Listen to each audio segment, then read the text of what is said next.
Bleach family, we are back with another video.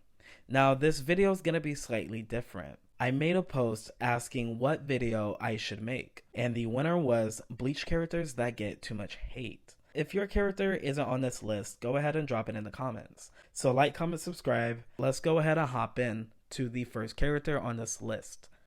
Hinamori Momo of Squad 5. Momo is one of the most hated characters in the story of Bleach by far. I feel this is due to people not understanding what she truly went through when she was a part of Aizen's squad. So here's a quick rundown. She joined the Gote specifically to be in Aizen's squad, and this was about 40 to 50 years ago. She then went on an assignment in the world of the living to perform a kanso. She went with Renji and Kira. Hisagi was there, but he was their senior, and he was the one leading the kanso. They got attacked by hollows, and Hisagi's friend was actually killed by one. It's thanks to Momo that Hisagi is still alive to this day. She ran back and decided to go save them and to protect them, even though she was given direct orders to run away. All three of them came to protect Hisagi. Aizen and Gin, they both arrived to defeat the hollows, and the first thing Aizen does, he praises Momo for what she did. If not for Momo, Renji and Kira never would have taken action in defending Hisagi. After that, she proceeded to join Aizen's squad. And at this time, Renji and Rukia are still friends. Now this is important because Renji and Rukia, they grew up together. But there was a period of 40 to 50 years that they didn't talk to each other. Within that time, Momo has been a part of Squad 5 with Aizen. So it's not like Momo was just chilling with Aizen for like a week or two. No, she's been with that man for a large majority of her life. So this is the reason why she was so attached to Aizen when it came to her being betrayed by him in the Soul Society arc. This is someone who praised her for her efforts of fighting a hollow and defending Hisagi. And then this is the same person that allowed her to stay with him to talk to her so she was able to address her fears. Aizen played the role of the sweet man, so it only makes sense that when she saw him alive with Gin again, her guard was down. I mean, rightfully so, and she paid the price for that. This is the man that she loved and admired. I don't think you guys really understand. Momo is a victim of manipulation, not being a simp. I think it's time that we give Kubo his flowers and look a little deeper into how these characters really are. Kubo did such an amazing job with Momo's character, and now that I think about it, she has similarities to Orheime as well. Both of them are like the heart of their factions. Both of them have some sort of healing ability. Orheime is able to reject events, and then Momo is a Kido master. On top of that, both of them have gone through trauma, like heavy trauma. And throughout the story, they're literally on their road to recovery. Momo, she's trying her best to come to terms with the harsh reality that her ex-captain put her through. Orihime, she was trying to get through the trauma that her brother Sora put her through. Not saying Sora was a bad brother, but when he was a hollow, he tried choking her out. Like, do you guys not understand how traumatic that could be for someone? I'm just saying, I think Kubo did this intentionally. You're able to draw certain parallels with these characters. Now Momo, in the Fate Karakura arc, she's fighting side by side with her comrades just to be stabbed by someone that she truly cares about. It's not until Shinji comes around that she's able to have a breath of fresh air. That she's able to fight side by someone who understands what she's been through. I mean, he's been through a similar situation. I'm just saying, Momo gets too much hate, and I think it's time that we start understanding why she was the way she is in the story. She's been manipulated by one of the smartest men in Bleach. Cut her some slack, guys. Next up is Soyon, another character that I really enjoy. The relationship between Yoruichi and Soyon, I feel that is one of the less appreciated relationships in the series. Here was a young girl that was born into a family of assassins. They were a lesser nobility clan. They were tasked with the duty of protecting one of the 5 great noble families, the Shihoin clan. And Yoruichi, she handpicked Soyon. So it was only natural that the two of them got close and formed a bond. Kids are very impressionable. For the amount of years that Soyon spent with her, It only makes sense that she felt betrayed. Soifan, she has siblings, but due to the nature of their clan, they all died out. So at this point, Soifan is close to being an only child. But Yoruichi told Soifan that she views her as a younger sister.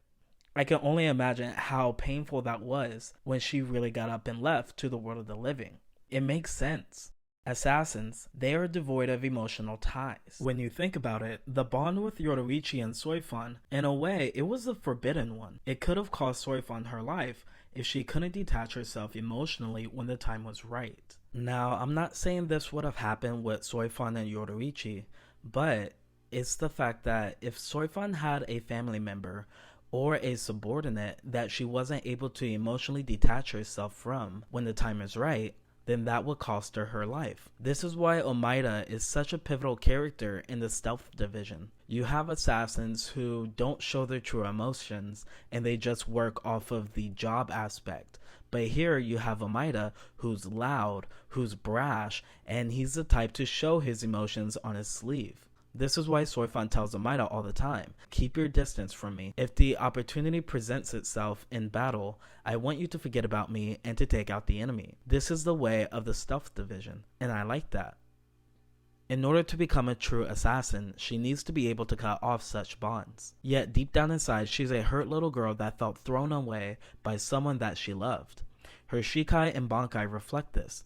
The Shikai Suzumebachi can be seen as the mask that she wears to hide her identity, due to the nature of assassins working in the shadow. Her Bankai showcases the explosive nature that lies within her, easily flustered, emotional, and moody to those that aren't Yoruichi. A bazooka is such an effective way to show her character personality without actually telling us. Once again, this is Kubo's classic show and don't tell, and I'm all here for it. Now on to our third character, Orheime. Now, if you guys have been following me, you know that she's my top 1 woman in Bleach, and I've made 2 videos on her.